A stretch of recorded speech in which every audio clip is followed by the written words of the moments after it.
अपने कलाम की सदाकतों से आसमानी खुदा एक एक जिंदगी को मनवर करना, और खास तौर पे आसमानी खुदा गमज़दा खानदान को अपने कलाम के वसीला से तसल्ली बख्शना, अपने खादम को हमेशा की तरह अपने कलाम के लिए इस्तेमाल करना। खुदा यस्सु के नाम से मांगते हैं, आमीन आमीन।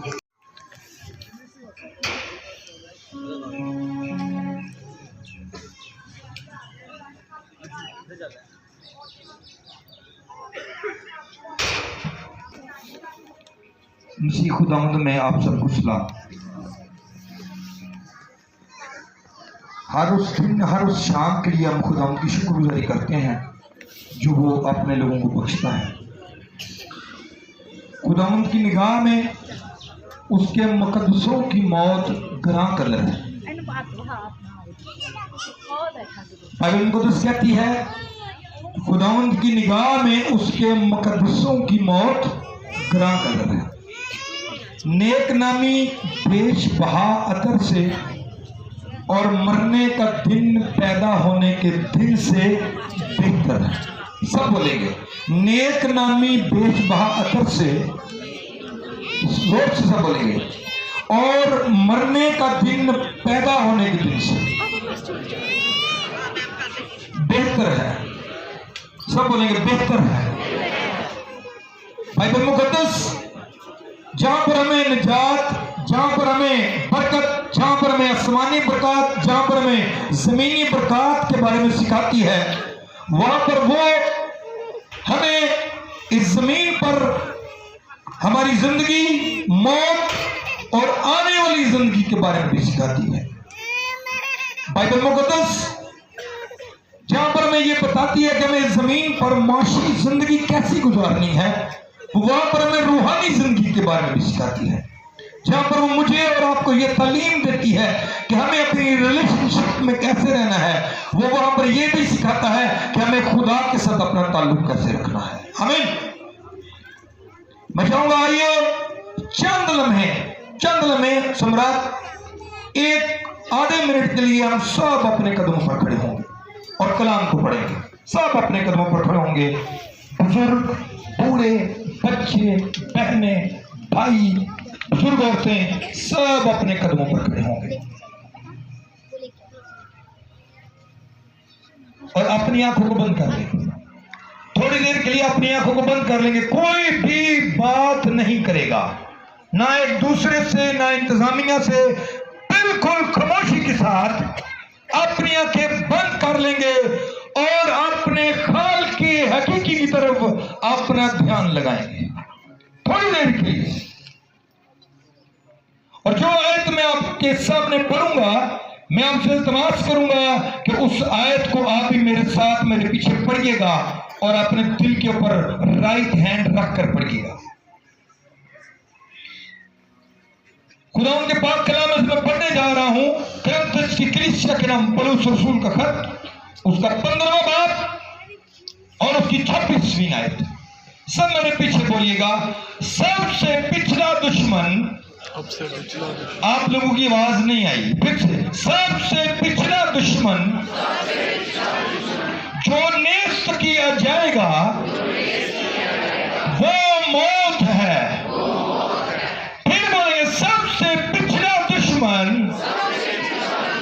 जो नेस्त किया जाएगा वो मौत है। अपनी जगह पर बैठ जाएंगे। बाइबल मुकद्दस में से अभी जो मैंने हवाला पढ़ा है, बाइबल मुकद्दस में लिखा है, यह आपको इस जमीन के ऊपर किसी भी किताब में नहीं मिलेगा जो बाइबल मुकद्दस में लिखा हुआ है। बाइबल मुकद्दस में लिखा है कि सबसे पिछला दुश्मन जो नेस्त किया जाएगा, डिस्ट्रॉय कर दिया जाएगा, जिसको बिल्कुल खत्म कर दिया जाएगा, उसको जमीन आसमान हर जगह से बिल्कुल हमारी नजरों के आगे से ओझल कर दिया जाएगा।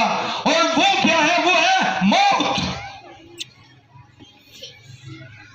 अभी हम इस जमीन के ऊपर देखते हैं, कोई अमीर हो, पैसे वाला हो, चाहे उसके पास सिक्योरिटी हो, चाहे उसके पास सिक्योरिटी कैमरास हो, चाहे उसके पास वो फौज में हो, वो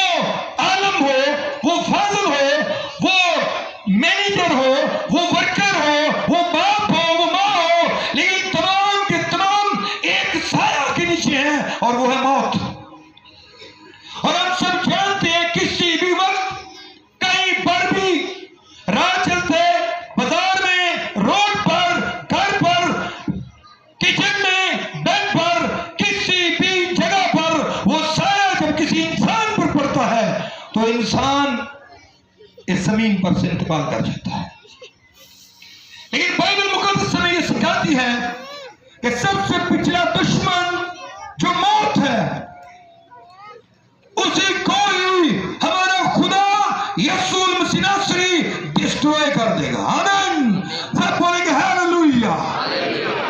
हम मौत के सामने ये खड़े होकर कह सकते हैं कि तुझे एक दिन मेरा खुदा डिस्ट्रॉय कर देगा। तुझे एक दिन मेरा खुदा मेरी आंखों से हमेशा के लिए ओझल कर देगा। और यही मसीहत के ईमान का दायरा है। क्या मैं जमीन के ऊपर चाहे जिए, चाहे जमीन पर से हट जाए, हमारे ऊपर से एक दिन मौत का साया गिरा दिया जाएगा। आमीन। और यह हमारे लिए बहुत बड़ी खुदावंद की तरफ से बरकत है, और इसको अपने दिल में रखिएगा।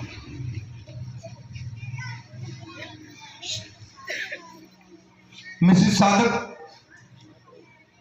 जिनकी शुक्रगुजारी की इबादत में हम सब मौजूद हैं, वो मेरी मां है।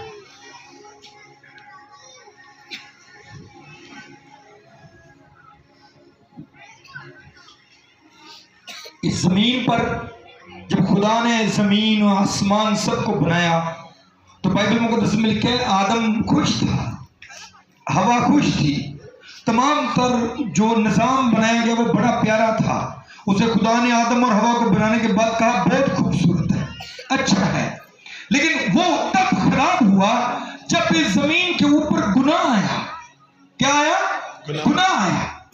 गुनाह से पहले हमें मौत का जिक्र नहीं मिलता बाइबल में, लेकिन गुनाह के बाद हमें मौत का जिक्र मिलता है। खुदा ने कहा जिस दिन तूने इस फल को खाया सो तू मरा। उससे पहले मौत का साया तुझ पर नहीं आ सकता, लेकिन जिस दिन तूने गुनाह किया, समझ लेना कि उस दिन तेरे और मेरे दरमियान एक बैरियर है, और वो बैरियर मौत है, और उसको क्रॉस करना पड़ेगा तुझे। और बाइबल मुकद्दस में ये सिखाती है कि गुनाह इंसान के सबब से आया है। किसके सबब से? इंसान के सबब से। अगर आप मेरे बाइबल मुकद्दस को खोलेंगे तो बाइबल मुकद्दस में लिखा है रोमियो का खत उसका 5 बाब और उसकी 12वीं आयत में, पर जिस तरह एक आदमी के सबब से गुनाह आया। किसके सबब से? एक आदमी के सबब से। किसके सबब से? और मैं आपसे इल्तिमास करूंगा, खासकर आप सबसे खामोश रहिएगा चंदल में और सुनिएगा, क्योंकि मैं अपनी लाइफ में ये चीज बड़ा करीब से देख चुका हूं कि जो अभी आपके पास है चंद ही लम्हों में वो आपसे ले लिया जाएगा। मैं अपनी जिंदगी में बड़ी मेमोरियल सर्विस में कलाम सुनाया है, लेकिन सबसे भारा वक्त मेरे पर तब गुजरा जब मैंने शफीक अपने भाई की मेमोरियल सर्विस पर मैं कलाम सुना रहा था, और आज मैं अपनी मां की मेमोरियल सर्विस पर कलाम सुना रहा हूं। मैं इसलिए आपसे इल्तिमास करूंगा कि खामोशी इख्तियार कीजिए, अपने बच्चों को सिखाएं कि इबादत की क्या हकीकत है, हमें किस तरह से बैठना है, किस तरह से हमें सुनना है। बाइबल मुकद्दस में लिखा है गुनाह के सबब से जो इंसान ने किया, उसके सबब से इस जमीन के ऊपर मौत आई। इसका मतलब अगर गुनाह नहीं था तो मौत भी नहीं थी, गुनाह है तो फिर मौत भी है। और तमाम के तमाम इस जमीन के ऊपर से फाजिल आलम जो कहे कि मैं बहुत बड़ा सूरमा हूं, वो नबियों को खा गई, वो सूरमों को खा गई, वो बेटों को खा गई, वो मां को खा गई। क्यों?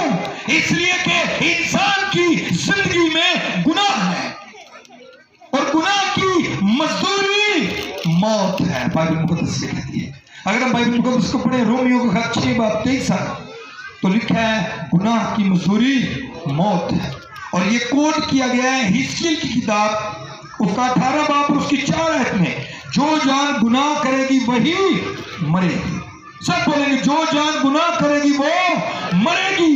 नबी, पैगंबर, रुसूल, तमाम के तमाम खुदा के हजूर पुराने अहदनामे को पढ़े बोले खुदावंद लानत उस दिन पर कि जिस दिन मैं पैदा हुआ, क्योंकि उनके सामने जब मौत आई तो वो दाऊद कुछ अपने आप को कह रहे, दाऊद कराता है, कहता खुदावंद मैं कराता हूं यहां पर, क्योंकि तेरा गुस्सा मुझ पर बहुत भारी है। वो कहता है हम सुबह सवेरे एक वो उगती हुई घास की मानद है, लेकिन जैसे धूप निकलती है जिस तरह से उसका फूल कुमला जाता और सूख जाता है, वैसे ही हमारे दिन है। खुदावंद हमारे दिन पानी की तरह है, जो बह जाए तो वो सूख जाता है। हर नबी, हर शख्स, हर आलम, हर एक जो खुदा के साथ ताल्लुक रखता था वो खुदा से यही कहता रहा, खुदावंद देख तो गुस्से से देखता है तो मेरी तो जान निकल जाती है, लेकिन उसको डिस्ट्रॉय करने वाला उनके लिए तसल्ली रखता है। बाइबल मुकद्दस में मैं आपके लिए पढ़ने जा रहा हूँ हिजकिय्याह की किताब और उसका 18 बाब और 32वीं आयत, 18 बाब और उसकी 32वीं आयत को मैं खुदा के पाक नाम से पढ़ूंगा, बड़े ध्यान के साथ सुनिएगा। लिखा है क्योंकि खुदावंद फरमाता है मुझे मरने वाले की मौत से शादमानी नहीं, मुझे मरने वाले की मौत से क्या नहीं, शादमानी नहीं, इसलिए बाज आओ और जिंदा रहो। आदम कहता है खुदावंद जब तू देखता है तो मैं घास के फूल की मानद हूं और मैं गिर जाता हूं, मैं सूख जाता हूं, मेरी कोई पहचान नहीं है। खुदा कहता है मैं तेरी मौत से खुश नहीं हूं, मैं चाहता हूं कि तू जिंदा रहे। मुझे तेरी मौत से खुद भी दुख होता है, मैं चाहता हूं कि तू जिंदा रहे, लेकिन तुझे जिंदा रहने के लिए बाज आना पड़ेगा। हिजकिय्याह कहता है, खुदा भी कहता है कि तुझे जिंदा रहने के लिए क्या होना पड़ेगा, बाज आना पड़ेगा, यानी कि फिरना पड़ेगा, वापिस आना पड़ेगा, मेरे पास वापिस आएगा तो तू जिंदा रहेगा, अगर नहीं आएगा तो मारा जाएगा। फिर मसीह यीशु ने कहा, यूहन्ना की इंजील उसका 11वां बाब और उसकी 25वीं आयत, यीशु ने उनसे कहा क़यामत और जिंदगी आमीन। इस जमीन पर किसी नबी, किसी आलम, किसी फाजिल ने बात नहीं कही जो मसीह यीशु खुदावंद अल मसीह ने, यहोवा राफा ने कही कि क़यामत और जिंदगी मैं हूं, जो मुझ पर ईमान रखता है और जो मुझ पर ईमान रखेगा वो मर जाए तो भी जिंदा रहेगा। हालेलुया, क्योंकि वो जानता है कि मैं मौत को डिस्ट्रॉय कर सकता हूं, इसलिए अगर इनके ऊपर मौत का साया आ भी जाए तो दूसरी तरफ भी मैं ही खड़ा हूं, क्योंकि मैं इनकी जिंदगी हूं। आमीन। खुदा ने उसी मौत के दरवाजे को जो हमारे गुनाह के सबब से था, उसको उसने एक नई जिंदगी का रास्ता बनाया है ईमानदारों के लिए। इसलिए वो कहता है कि मुकद्दसों की मौत खुदा की निगाह में गरां कदर है। आमीन, गरां कदर है, क्योंकि जब हम ईमानदार मसीह यीशु में सोते हैं तो एक्चुअली हम इस जमीन की निगाह में सोते हैं, ईमानदार एक्चुअली मसीह यीशु के हुजूर एक नई जिंदगी में चले जाते हैं। आमीन। और जो डिस्ट्रॉय करने वाला है, और याद रखिए मौत चाहे राह पर हो, चाहे आपके घर पर हो, अगर घर पर मौत ने घेर लिया तो वो वहां पर भी उसे डिस्ट्रॉय करता है। यायर की बेटी को घर पर ही उसने उसको जिंदा कर दिया। अगर मौत कब्रिस्तान की राहों पर ले चले तो वो बेवा के मुर्दे को वहां पर भी छू कर कहता है इसे नीचे रखो, क्योंकि मैं मौत को डिस्ट्रॉय करने आया हूं। आमीन।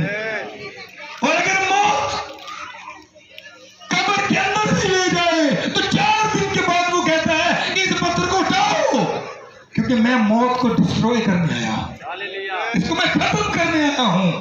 और जो उसके ऊपर उसे वही डिस्ट्रॉय कर सकता है जो खुद उसके ऊपर गालिब है। और हम सभी जानते हैं कि इस जमीन के ऊपर अगर कोई मौत पर गालिब है तो वो वाहिद मसीह यीशु की हस्ती है। हालेलुया।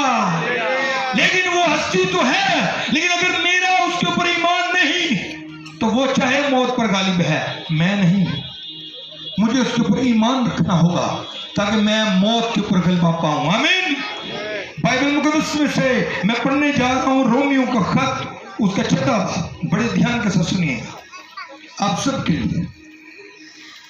रोमियो की कलीसिया के नाम पौलुस रसूल का खत, उसका 6वां बाब, ध्यान से सुनिएगा।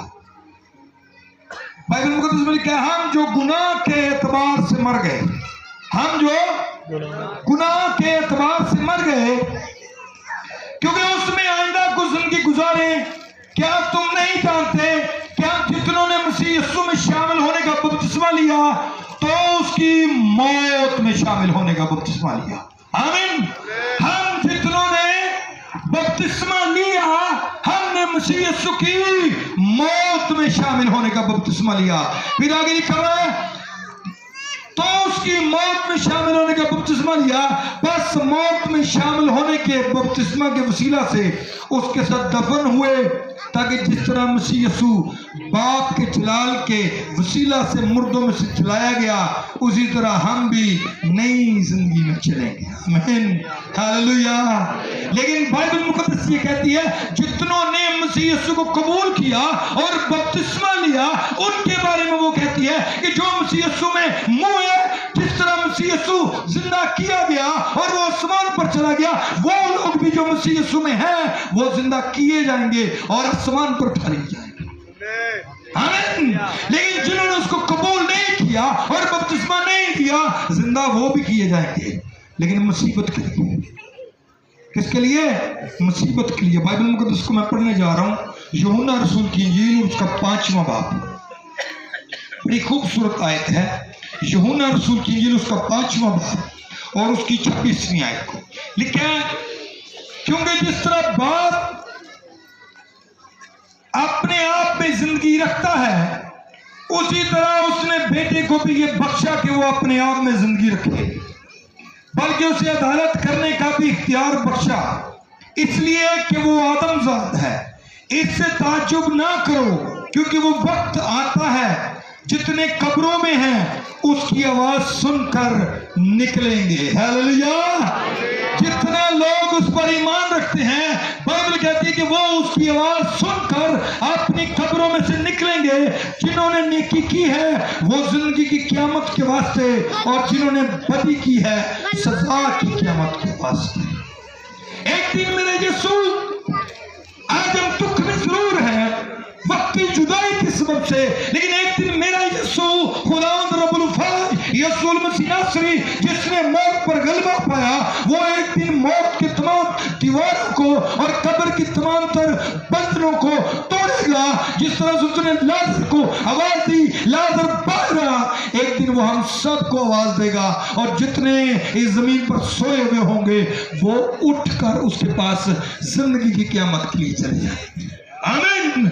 और वो वक्त आएगा, और बाइबल मुकद्दस में लिखा है कि वो मौत को डिस्ट्रॉय करेगा। अगर हम बाइबल मुकद्दस में से मगाशिबा की किताब और उसका 21वां बाब पढ़ें तो वहां पर लिखा हुआ है, खुदा उनके पाक कलाम में 3री आयत से मैं पढ़ता हूं आप सबके ईमान के लिए। लिखा है, फिर मैंने तख्त में से किसी को बुलंद आवाज से ये कहते सुना कि देख, खुदा का खेमा आदमियों के दरमियान है, वो उनके साथ सुकूनत करेगा और वो उसके लोग होंगे और खुदा आप उनके साथ रहेगा।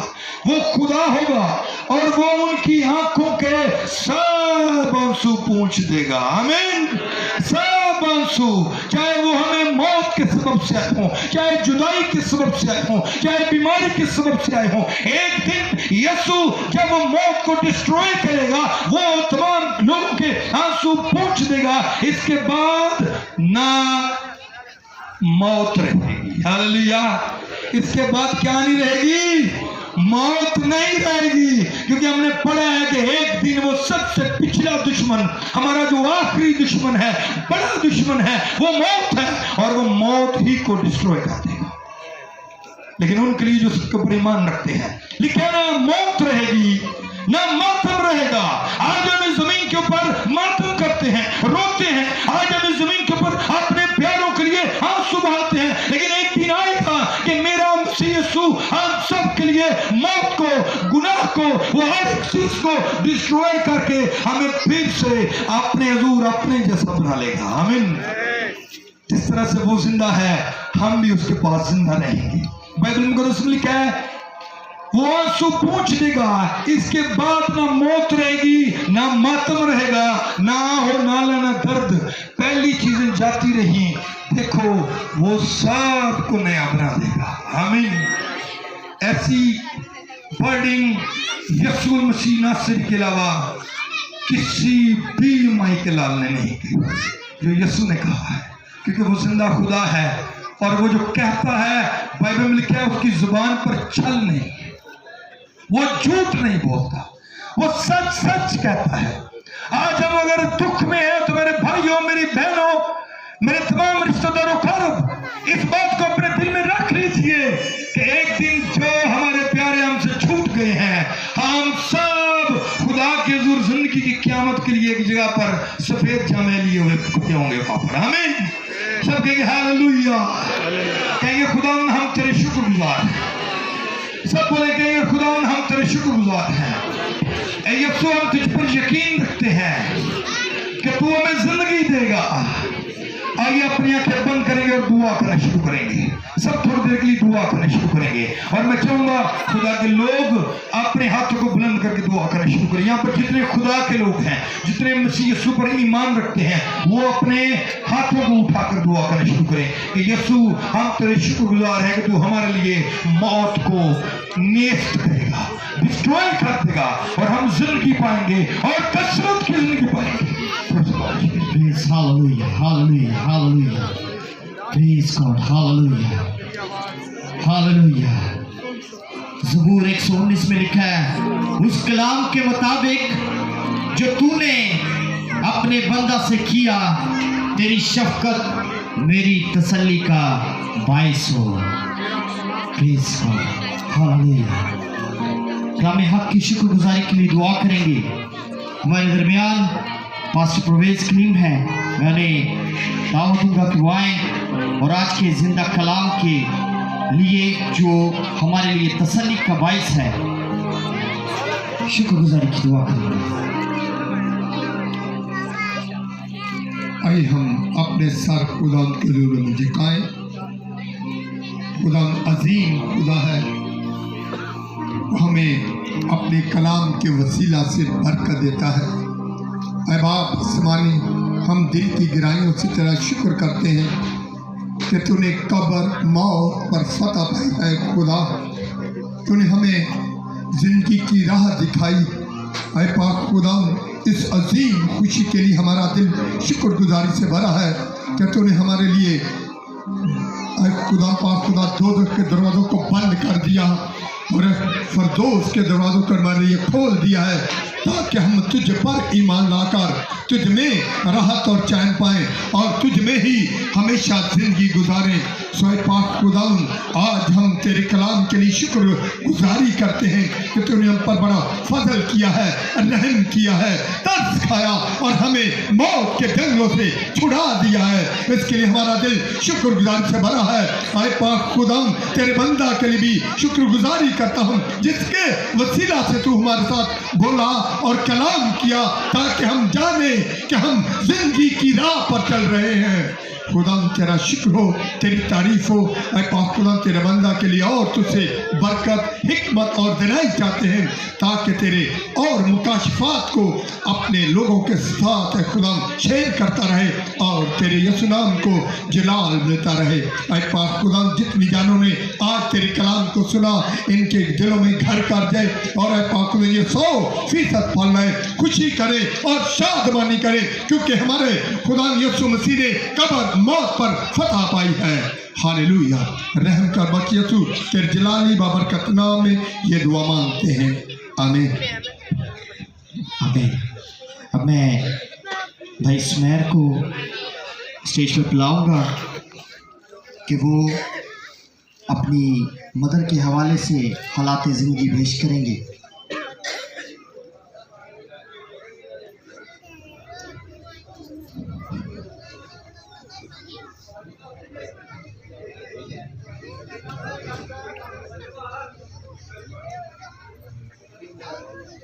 बस कुछ ही लम्हों में हम इस इबादत को इख्तिताम के मरहला में ले जाने वाले हैं। भाई सुमैर सादिक। मसीह यसू में सबको मेरी तरफ से इस्लाम।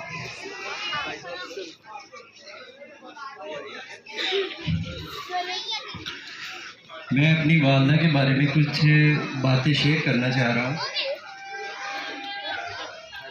कि हमारी वालदा ने हमारे लिए बहुत सी कुर्बानियाँ दी हैं और ऐसी ऐसी बातें बताई हैं कि जो मैं अभी भी देखता हूँ इन चीज़ों को और सोचता भी हूँ कि अक्सर मैंने देखा है रास्तों में भी तो लोग गलत काम कर रहे हैं और इन चीज़ों से हमारी वालदा ने हमें बहुत दूर रखा है। और अभी मेरी शादी भी हो चुकी है, मेरी एक बेटी है, तो फिर भी मैं इन चीज़ों अगर कोई गलत काम करूं तो फिर भी इस चीज़ का डर रहता है कि मेरी वालदा को पता चला, हो सकता है कि वो अभी मारना शुरू कर दें मुझे। तो मेरी वालदा ने हमारे सब 2 भाई हैं, एक बहन है और बड़ी अच्छी तरबियत की है उन्होंने। तो आज भी मैं कोई ऐसा काम करूं फिर भी माइंड में यही रहता है कि कहीं ये ना हो कि आके मारना शुरू कर दें हमें। तो मैं इन चीज़ों से बहुत ज़्यादा अपनी वालदा से डरता था। शुक्रिया। यकीनन परवरिश बहुत मायने रखती है। अब मैं पास्टर प्रवेश को दावत दूंगा कि वो आए और मिसेस तस्नीम सादिक की इनिशियल खिदमत जहाँ से उन्होंने स्टार्ट किया, अपनी ज़िंदगी खुदाम को दी, उसके बारे में हम सब तक कुछ अल्फाज पहुँचाएंगे। Hallelujah, glory Jesus. हमने माँ की खिदमत के बारे में, रिश्तों के बारे में बहुत कुछ सुना, लेकिन जो उन्होंने ख़ास काम किया और जो उनके साथ इमाल गए, और वो खुशी की बात है मेरे अजीजों, तकरीबन 2001 में उन्होंने खुदाम की उस मर्जी को पूरा किया जो एक दफ़ा यस्सु ने जाते दफ़ा मरकज़ की अंजील उसके 16वें बाब में बयान किया कि जो ईमान लाए और बपतिस्मा ले वो निजात पाएगा। और ईमान की किताब में जब दूसरे बाब में हम देखते हैं कि तौबा करो और बपतिस्मा लो और रूह कुद्दस इनाम में पाओगे। और उन्होंने, बहन तस्लीम ने मुझसे बपतिस्मा लिया और रूह कुद्दस को इनाम में पाया और मकद्दसों की रफाकत में उन्होंने अपनी ज़िंदगी गुजारी। और जैसे हमने कलाम में भी सुना कि मकद्दसों की मौत है खुदा के हुजूर में गिरां कदर है। और वो दुनिया में रहते हुए जिस तरह बेटे सुमेर ने भी बताया कि माँ की खिदमत उन्होंने जब बपतिस्मा लिया और कलीसियाई तौर पर खूब काम करती रही, बहनों की मीटिंग में भी खूब उन्होंने बड़ी मेहनत की, बहुत सारे लोगों को कलीसिया में लाती और वो तौबा करते और खुदा के साथ चलना शुरू कर देते। और इस तरह ख़ानदानी तौर पर भी दोनों बेटों और बेटी को हमेशा, अगर भाई साहब कभी लेट भी होते या काम पे मसरूफ़ होते तो वो अपने बच्चों को लेकर टाइम पर चर्च आती और बच्चों को अच्छी तालीम देती और बहनों को भी ज़्यादा से ज़्यादा अच्छी तालीम से आशुदा करती। तो मेरे अजीज़ों, ये हम सब के लिए, ख़ासकर बहनों के लिए एक सबक है कि रूहानियत में बनना है, औलाद को अच्छे लेकर जाना है और खुदा की हजूरी में जाने के लिए, ताकि खुदा आपको कह दे कि मुकद्दसों की मौत जो है वो ग्रां कदर है। आप भी उसकी तरह जिंदगी गुजारें, अपने बच्चों को अच्छी तरबियत दें और कलीसियाई तौर पर और खुदा उनके कलाम के मुताबिक अपनी जिंदगी बसर करें, ताकि आपकी जिंदगी से भी यस्सु नाम को जलाल मिले। शुक्रिया। मौजूदा हालात के अकॉर्डिंग रिसेंटली अभी जो उनकी खिदमत थी उसके हवाले से पास्टर सुलेमान काइंडली आप सामने आइएगा और उनकी खिदमत के हवाले से आप कुछ कहिएगा। मसीह यस्सु के अजीम जलाली बबरकत नाम में आप सबको सलाम। मैं बताना चाहता हूँ कि बहन जो है खुदा के साथ काफ़ी अरसा से खिदमत में थी खुदा के मिनिस्ट्री वर्क में, और यहाँ से वो जाती थी यूहन्नाबाद में वर्शिप के लिए, इबादत के लिए, और उन्होंने बहुत सा काम किया। विज़िट करती थी फैमिलीज़ में, कलाम सुनाती थी और बहनों को इनकरेज करती थी कि वो दुआ में आगे बढ़े। वो मिनिस्ट्री वक्त में बड़ी एक्टिव थी। हम इस बात के लिए खुदा का शुक्रगुजार है कि उन्होंने नमूना दिया कि किस तरह बहनों को दुआ में आगे बढ़ना है। अगर जब पास्टर ने कल पास्टर तमीर साहब ने कहा कि उनके मुतल्लिक थोड़ा सा एक मैसेज बनाया ताकि वो व्हाट्सएप पे अपना वो स्टेटस लगा सकें, तो मेरे जहन में एक आयत आई कि जीना मेरे लिए मसीह है और मरना नफ़ा। तो जब इस बात पर जब डिस्कस किया जाता तो वो हमेशा ये कहती कि जब तक मेरा वजूद है, जब तक मेरी सांसें हैं, मैं अपने मसीह के लिए जीऊँगी। और हम खुदा का शुक्र करते हैं कि वो बिल्कुल आखिर तक अपने खुदा से लिपटी रहें। Thank you so much. आइए हम सब अपनी आंखों को बंद करेंगे। Praise God, hallelujah. रब्बुल फाज तेरा शुक्र करते हैं, तेरी तारीफ करते हैं सारे इंतज़ामात के लिए, और एक खुदा तमाम इबादत के माहौल के लिए तेरा शुक्र हो, कलाम के लिए तेरा शुक्र करते हैं, और एक खुदा दी हुई ज़िंदगी की तमाम तरनीम तो बख्शिशों के लिए तेरा शुक्र करते हैं।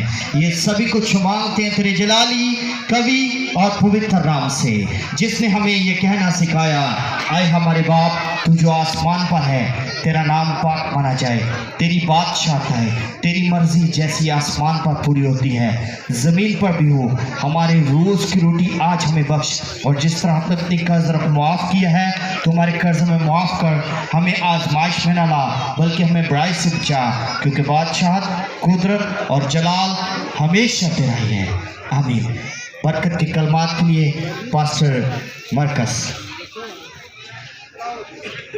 अब हमारे खुदा यीशु मसीह का फजल, खुदा बाप की मोहब्बत, रूहुल कुदुस की रफ़ाकत शराकत अब से लेकर हमेशा तक इस गमज़दा ख़ानदान हाज़िर जमात आलमगीर मुक़द्दसीन के साथ होती रहे। खुदावंद अपना चेहरा तुम सबों पर जलवागर फरमाए, तुम्हें हर आफत व वबा से महफूज रखे, जब तक कि उसकी आमद सानी ना हो। हम उसकी ज़िंदा और जलाली उम्मीद के मुंतज़िर रहें। खुदावंद इस्राईल को बरकत दे और मुल्क पाकिस्तान में सलामती को कायम करे, मसीह हमारे खुदावंद के वसीला से। आमीन। Thank you so much.